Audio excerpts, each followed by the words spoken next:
Hi guys, it's me again. So for today's video guys, nag-drop by day ko diri sa Matina UM kay magbayad ko og pag-ibig unya kay daghan naman ang nagpila, so nagdagan-dagan na ko diri guys. So ikalima ko nga naglinya.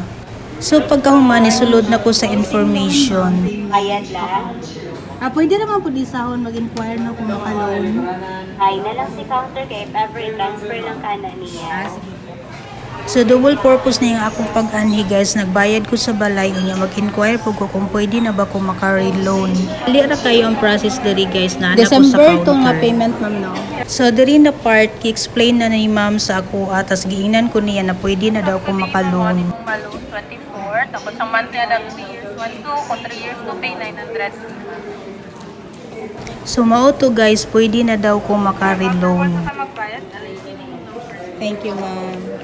So pagkahuman sa screening guys, so dito na ko sa payment section. Actually guys, ang pending sa balay is 3 months, pero okay ra si Pag-ibig na bayaran nimo og 1 month. So diri na part guys, wala na pud nako napungan ang ang baba na voice out yun nako kung appreciation kay ma'am kay ngano nice kaayo ang suot ni ma'am ug ni samot ang iyang kagwapa sa Pilipiniana guys. So guys, nagbayad na ko. Gwapa kayo si Ma'am Cherry sa iyahang Pilipiniano.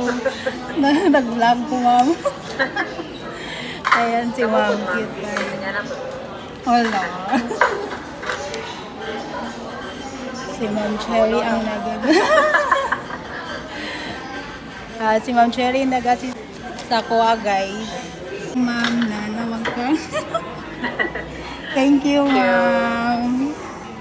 So, human ako og bayad guys. Sumuli na ko kay mag-duty na ko. So, daghan-daghan jud ang nag-bayad karon kay Monday man. Thank you, Chief. That's all for today's video guys. Thanks for watching. Bye. God bless.